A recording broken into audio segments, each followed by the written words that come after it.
Anna Laetitia Barbauld is one of the several, yet still all too few, women writing and publishing in the late 18th and early 19th century.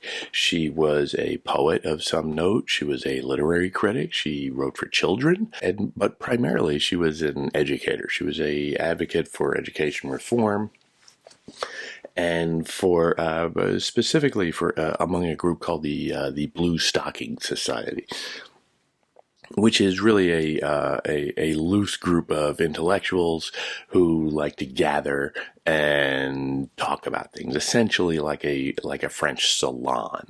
And she was a big proponent of women's roles specifically within those societies and their right to join in intellectual discussion with men.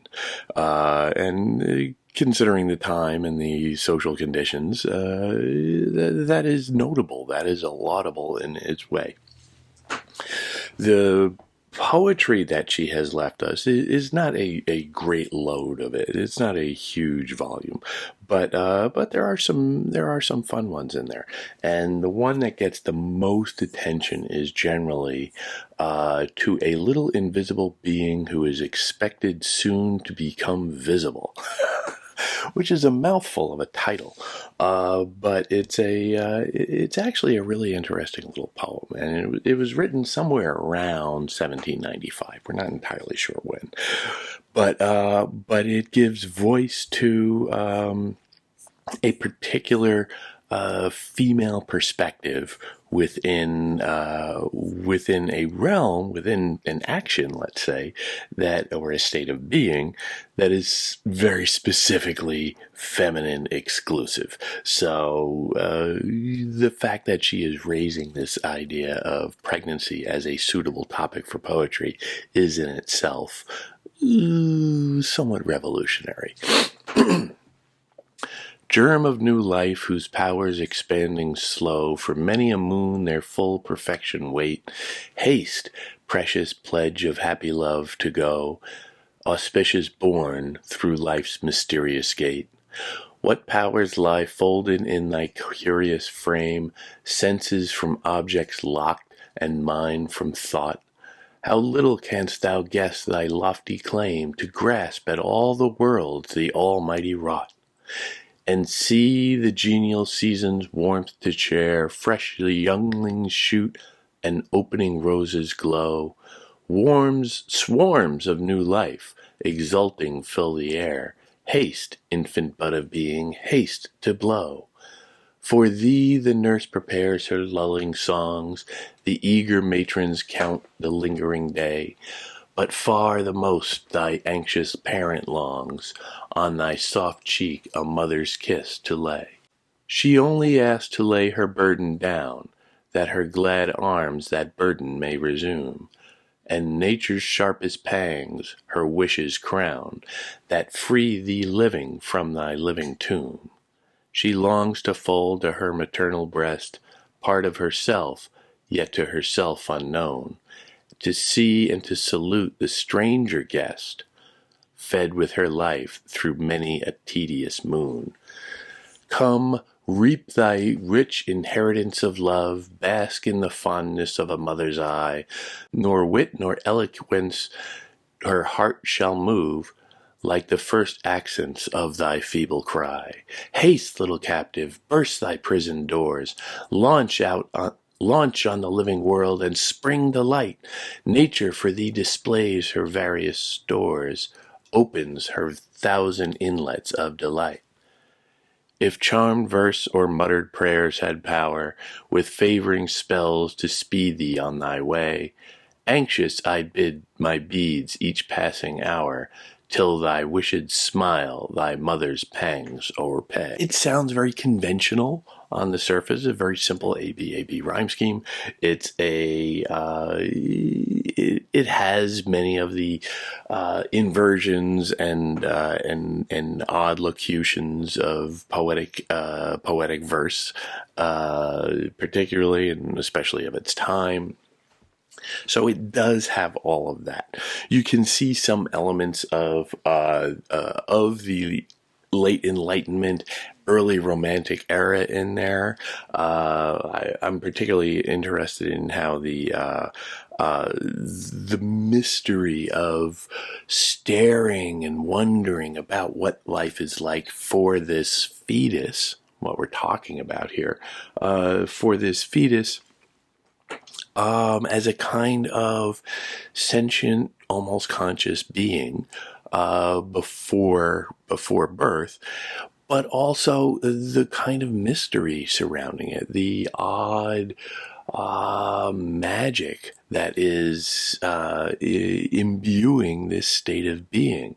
There is a kind of wonder at it that speaks directly to the Romantic era, and that specific.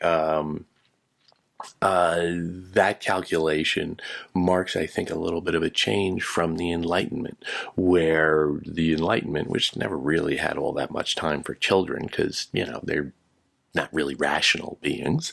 Parents can say that. And but that curious dwelling on the love itself, this kind of magical state of ideal being that a mother's love feels, but you can't quantify it. You can't, it is not something very specific. It's not particularly knowable. It is spoken of in a kind of a misty-eyed way. And that is the Romantic era coming in and sort of shoving aside the Enlightenment. And yet, this poem does have a kind of Enlightenment purpose in that it is seeking to educate. And she was, of course, an education person, or an educator. She ran a school. She ran a couple of schools. Her father was a teacher. She was raised in that environment.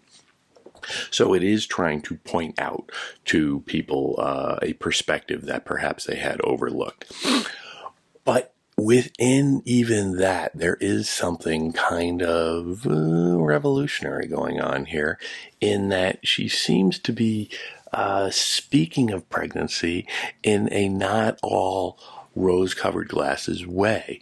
There is a stress on the burden of the pregnancy, the pain, the pangs that the mother is going to feel, which, generally speaking, you don't see a lot of evidence of in the literature of that time.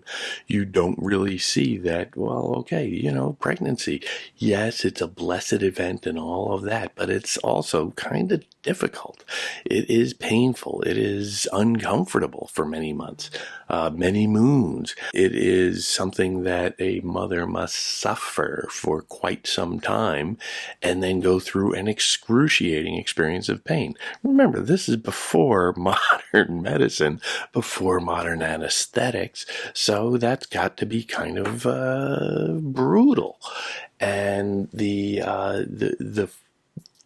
that daring to voice, and she treads a very, very fine line here, that daring to voice the idea that women's perspective in this matters too.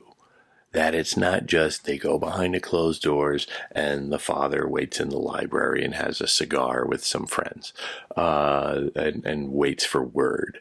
This is privileging the female perspective, the female experience, and that is, I think, radical in its way.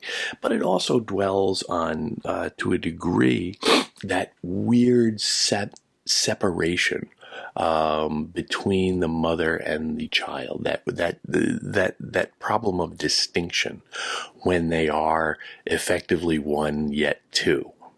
That curious dwelling upon the connection between the mother and the child, and yet the distinction between them.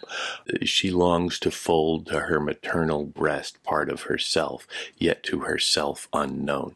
It's this weird alien creature living within her, and yet she wants to separate from it. She wants to hold it to her breast, meaning not in her abdomen anymore, not in her womb. So she wants to separate so that she can return to it.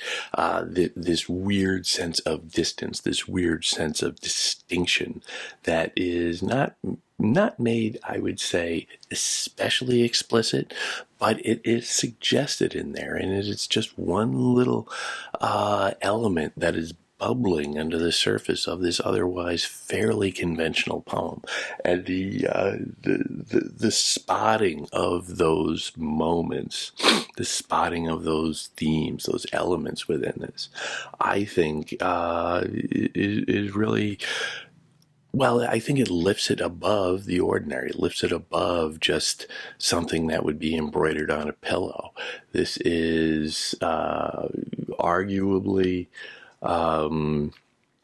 fairly conventional verse superimposed over some very unconventional matters. And, well, you can only break so many eggs in one sitting here.